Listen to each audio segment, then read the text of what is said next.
Estas son importantes destrezas para cualquier organización. Etapa 3. Aplicación. El aprendizaje aplicado se ve en la habilidad para escoger, para demostrar, interpretar, operar y operar algo productivo. ¿Qué tanto ayudan sus programas de capacitación actuales en este aspecto? En una escuela, el alumno demuestra el uso práctico de un instrumento musical. O en la empresa, el aprendizaje utiliza la herramienta adecuada correctamente como prueba de competencia de aplicación. Etapa 4. Análisis. El análisis es muy importante porque durante este proceso típicamente se presentan y se miden las ventajas y desventajas de una decisión. Esta fase requiere la habilidad de valorizar, calcular, categorizar, diferenciar, cuestionar y probar las cosas.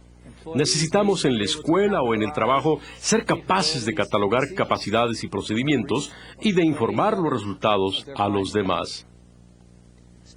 Etapa 5. Síntesis. Este es un nivel de aprendizaje muy alto.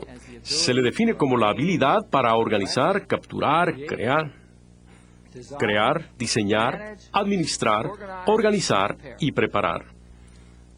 La síntesis toma el aprendizaje que se ha dado en las etapas anteriores y las procesa de manera tal que se producen nuevos recursos o conceptos. La síntesis es una etapa muy interdisciplinaria, involucrando muchas veces a todas las áreas de una organización.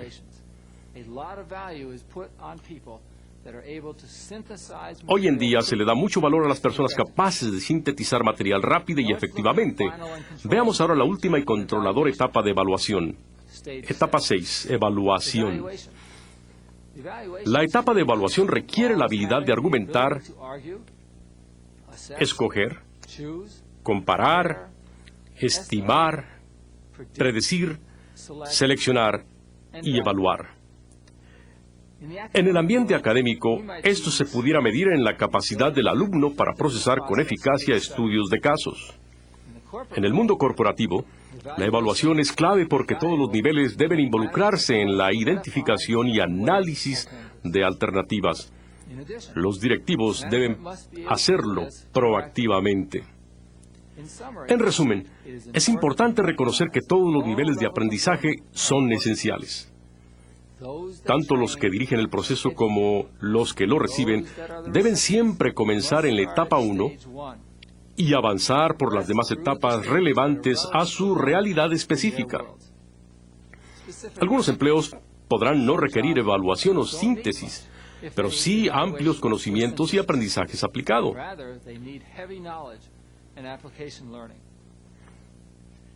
Los pilotos de aviones, por ejemplo, necesitan dominar todos los niveles del aprendizaje, desde los libros de texto, los materiales visuales, los simuladores, hasta llegar a la realidad práctica de volar. Reflexionemos ahora sobre nuestros alumnos o compañeros de trabajo. ¿Qué también pueden en realidad desempeñar sus tareas? ¿A cuáles de esas etapas de aprendizaje están ellos expuestos? ¿Qué también han aprendido? Las personas que han tenido la oportunidad y han dominado estas etapas seguramente han logrado la competencia humana y sin duda son productivos e innovadores. En resumen, el valor del aprendizaje es el tener a la mano lo que se aprendió y se experimentó para tomar mejores decisiones. Esas decisiones pueden ser requeridas en el trabajo o en la escuela. Veamos lo que está sucediendo hoy en día en el sector de la educación y capacitación. En el año 2000, en Estados Unidos se invirtieron $700 mil millones en actividades educativas y académicas. El sector empresarial invirtió más de $74 mil millones en capacitación. Al ver estas cantidades, cualquiera diría que todos los estudiantes y trabajadores en este país tienen todo lo que necesitan o desean. Veamos. Aunque son gigantescas las cantidades y tiempos dedicados a esta actividad, la mayor parte se pierde, se desperdicia o simplemente no es productiva. Les voy a decir por qué. Permítanme recordarles la regla 80-20, la cual dice que típicamente el 80% de las ventas de una empresa provienen del 20% de sus clientes. Por lo tanto, las empresas se enfocan de manera especial a atraer, servir y retener a los grandes consumidores. ¿Y esto qué tiene que ver con la educación y la capacitación? Permítanme explicarles la catástrofe de aprendizaje 80-20. Esta catástrofe se refiere al fenómeno general que se ha documentado que descubrió que tanto alumnos como aprendices olvidan el 80% del material que supuestamente aprendieron en un máximo de 30 días. Inclusive, el 65% lo olvidan dentro de las primeras 24 horas.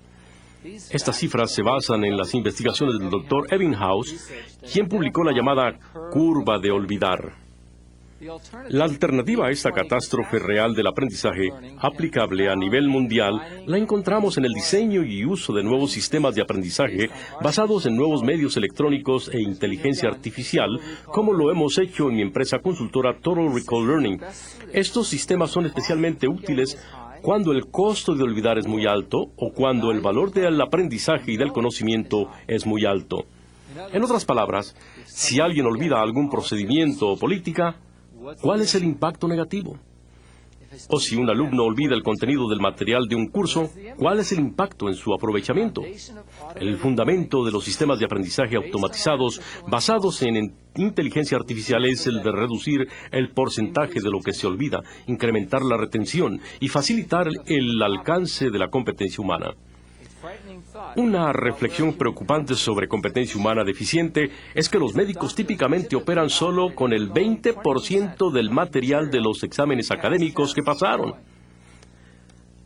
Ahora, por el otro lado, pensemos en las ventajas y niveles de competencia que se alcanzarían cuando los que aprendan retengan verdaderamente el material que se les presenta.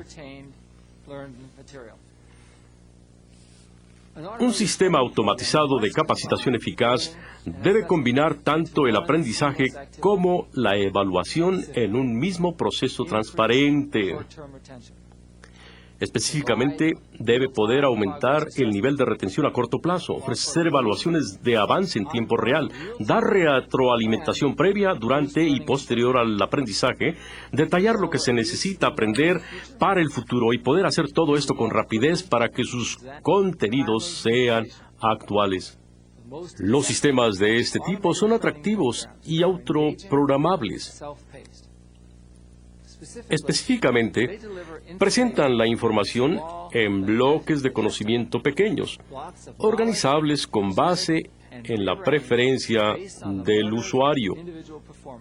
Proveen interactividad suficiente para mantener el interés del que aprende.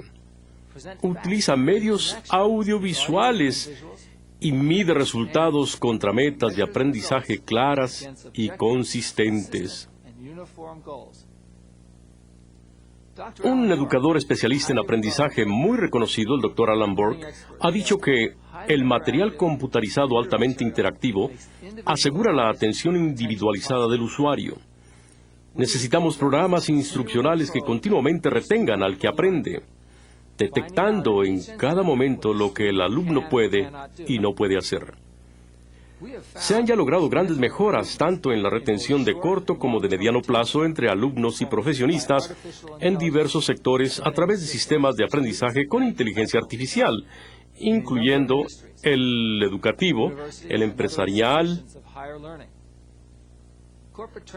el corporativo, el militar, el de medicina, el de gobierno y el de certificación de profesiones. Al reflexionar sobre la competencia humana actual, es importante recordar que el siglo XXI ya nos exige más que el pasado.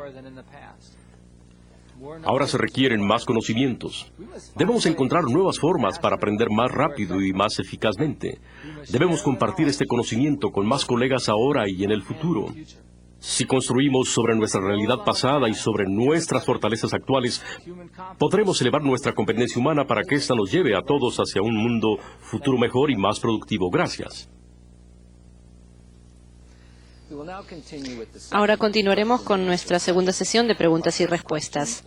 Nuestra primera pregunta viene de México, de la Universidad Tecnológica de Nezahualcóyotl, en el Estado de México. Bienvenidos. ¿Cuál es su pregunta? Ok, muy buenos días. Si el trabajo en equipo es la clave para el éxito de la organización, ¿cómo cuidar el aspecto competitivo ético en todos los niveles de una empresa para lograr las metas planeadas al mismo tiempo que se eleva la calidad de vida del medio ambiente organizacional?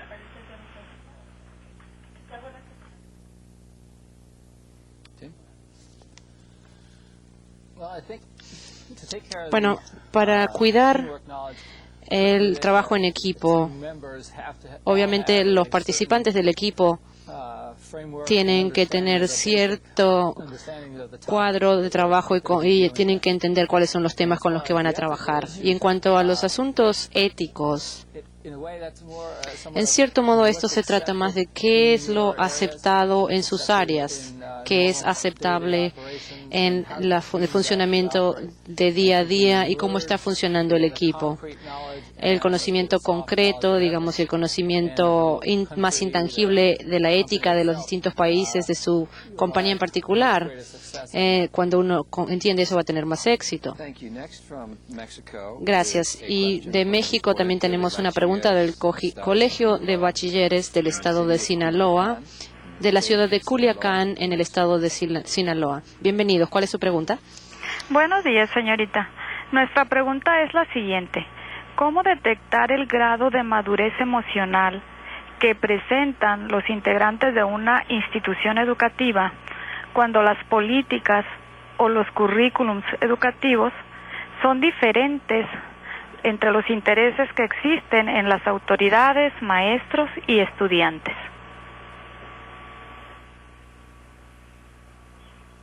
Sí, está bien. O sea, Tim, tenemos distintos objetivos compitiendo dentro de la organización. ¿Cómo medimos el nivel de madurez? Pienso que mucho de esto tiene que ver con el establecimiento de una serie de objetivos comunes para los grupos. Ningún grupo puede existir sin el otro, ninguno de los dos. Cuando estos dos grupos se pueden reunir a través de esfuerzos colaborativos, con buena comunicación, van a poder salvar los obstáculos de la comunicación y de la falta de productividad. Se trata de que todos participen y se enfoquen en los mismos objetivos comunes. Eric, ¿algún comentario? Yo detecté dos enfoques distintos. Uno es cómo medir la madurez y otro es cómo colaborar entre distintos intereses. Yo sí estoy de acuerdo con lo que dice Tim, que una forma es tener objetivos en común para que todos estén de acuerdo en trabajar hacia un resultado predeterminado. Entonces, claro, se pueden establecer formas de medir. Si tenemos distintos intereses, por otro lado, no sabemos cuál es correcto, cuál es el adecuado. Entonces, tener objetivos en común y saber cómo determinar cuáles son las competencias de madurez y hacer que estas son las áreas donde uno pueda medir el progreso. Gracias. Nuestra próxima pregunta viene de México, también del estado de Sinaloa, de la Universidad de Occidente, en Los Mochis, en el estado de Sinaloa, México. Bienvenidos. ¿Cuál es su pregunta? Hola, ¿qué tal? Buenos días. ¿Qué tipo de organización, de estructura, se requiere para lograr una competencia emocional y humana adecuada en todos los trabajadores?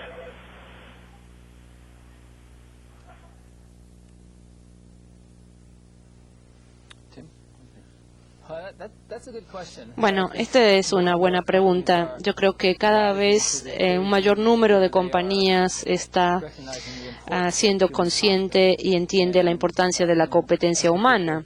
Y lo que están tratando de hacer es hacer que la gente se ponga al día con este material.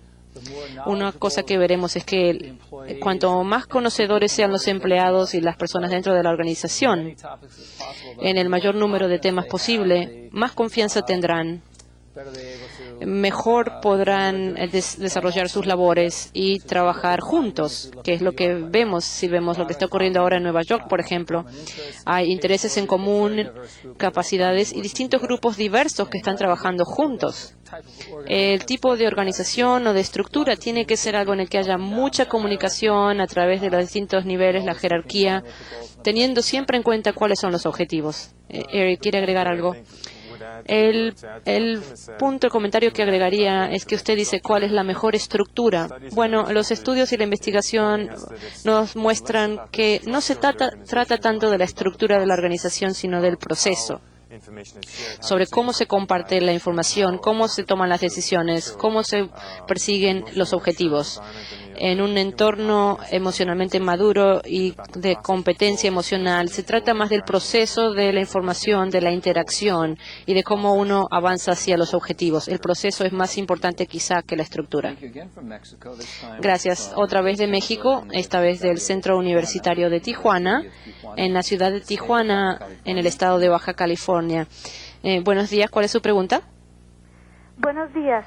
Good morning. ¿Cómo desarrollar una competencia humana adecuada en un ambiente burocrático en el que existe presión empresarial y sindical, en un ambiente en el que la mayoría del personal refiere trabajar solo por la compensación económica, ya que se trata de un país con elevada tasa de desempleo?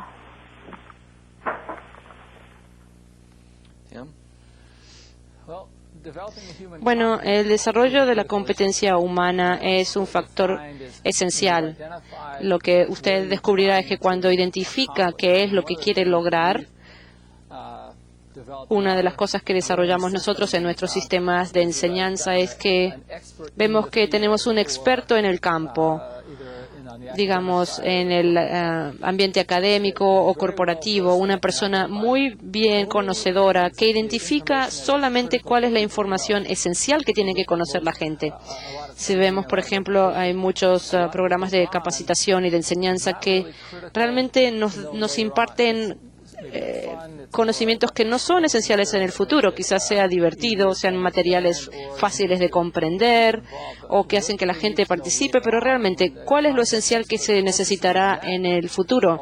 Cuando un experto se enfoca en esto, de pronto vemos que, por ejemplo, lo que podría estar en un texto de un libro de textos de 900 páginas, en realidad el material esencial quizás es de 100 o 200 páginas en total. Si uno limita esta información y la presenta de una forma donde se presta para interacción y hay control del progreso, se adelanta el proceso de aprendizaje y permite que se pueda actualizar a medida que sea necesario. Nuestra próxima pregunta viene de México, de Servicios Educativos Integrados al Estado de México, del departamento Coeva, ciudad de Toluca, en el Estado de México, México. Buenos días. ¿Cuál es su pregunta? Si comunicamos lo que recordamos y solo recordamos 8 minutos en un periodo de 8 horas, ¿qué proponen adicionar al sistema automatizado de aprendizaje para que el porcentaje de aprendizaje real supere el 20% que muestran las estadísticas? Gracias.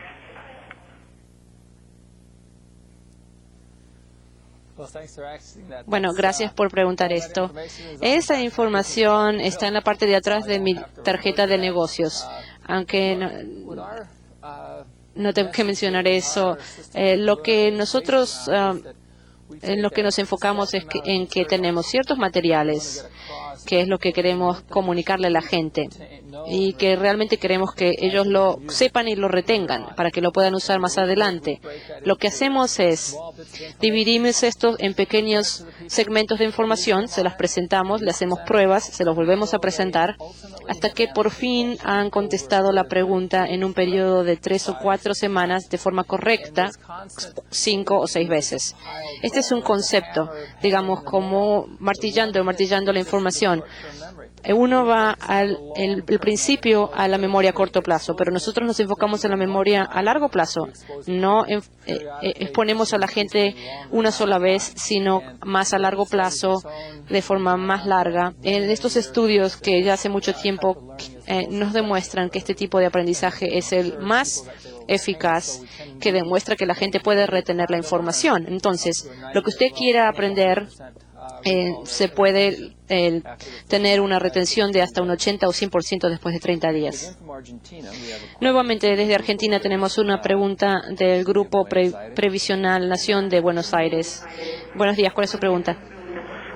Buenos días. A través de la disertación se manifestó la conveniencia de que existan una recompensa para quienes adquieren el aprendizaje. La pregunta es, ¿a qué tipo de recompensa se refiere? ¿Qué tipos o clases de recompensas son convenientes aplicar? Y en todo caso, ¿cuáles son las características que deben reunir ese tipo de recompensas? Estructura de las recompensas. Muchas gracias. Es bueno ver que, aparte de que las personas aprendan algo, van a obtener una recompensa o un beneficio. En eso nos enfocamos, que es importante. O sea, ¿cómo usarán las personas esto más adelante?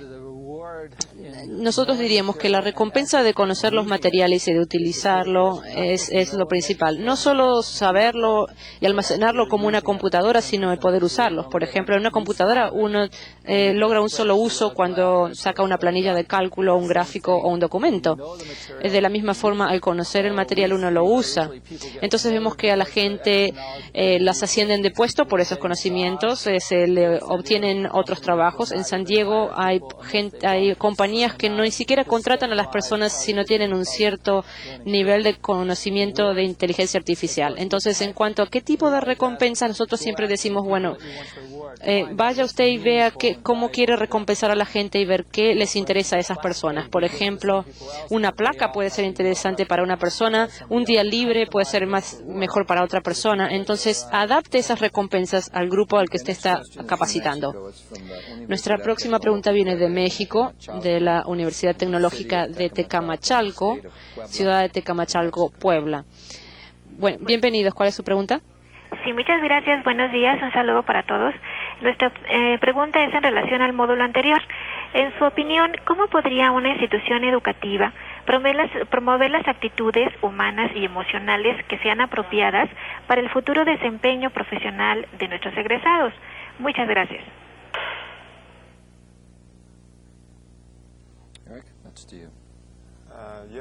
Sí, gracias. Esta es una pregunta importante. ¿Cómo no solo practicar, si es que entiendo la pregunta, no solo para que los maestros practiquen estos componentes, sino transferirlos a los estudiantes para que esos los lleven a sus negocios y a la sociedad más adelante?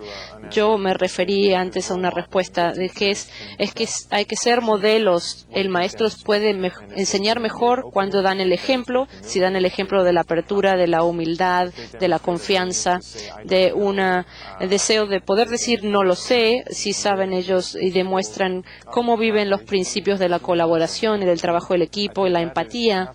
Yo creo que eso realmente es la herramienta de enseñanza más potente que tiene el maestro. ¿Quiénes son ellos? Nos dice mucho y nos enseña a los jóvenes a hacer de esa forma también. Ahora, otra pregunta de México, del Instituto Politécnico Nacional de Educación Continua en la Ciudad de México. Bienvenidos. Muy buenas tardes. Mire usted, mi pregunta es la siguiente. Ante las nuevas técnicas e instrumentos de aprendizaje, ¿cómo enfocar la capacitación para aquellas personas que ya han ejercido durante muchos años y traen una inercia que es muy difícil cambiar? Esa es mi pregunta. ¿Qué diría usted, Tim? En el mundo de hoy eso es un desafío. Ciertamente hay distintas motivaciones para una persona que tiene 25 años, que acaba de recibirse de la universidad, y una persona que ha estado en la industria 30 o 40 años y quieren que avance y los ponga al día en el mundo laboral de hoy. Nosotros nos enfocamos en reconocer que tenemos distintos estilos de aprendizaje y distintas metodologías. Nuevamente, el joven de 25 años trabaja más con interacción, más velocidad, mientras que la persona mayor será más lenta, quizás necesite un distinto tipo de métodos de información. Pero la clave nuevamente es enfocarse en qué es importante para la persona mayor. ¿Por qué tiene que ponerse al día y ser eficaz y conocedor sobre un tema en particular? Nosotros encontramos que las computadoras y las herramientas interactivas de aprendizaje también son efectivas porque le dan información a su propio paso y ellos se sienten más en control en vez de escuchar a una persona que les da materiales. Dos preguntas cortas de la República Dominicana, de la Pontificia Universidad Católica Madre y Maestra de Santo Domingo. Sí, ¿cuál es su pregunta, por favor? Buenas tardes, soy Good María afternoon. Antonio. I am María.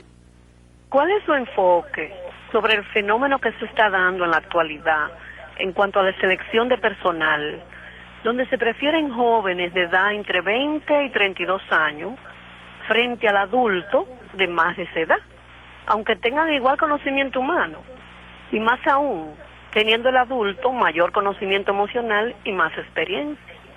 Gracias.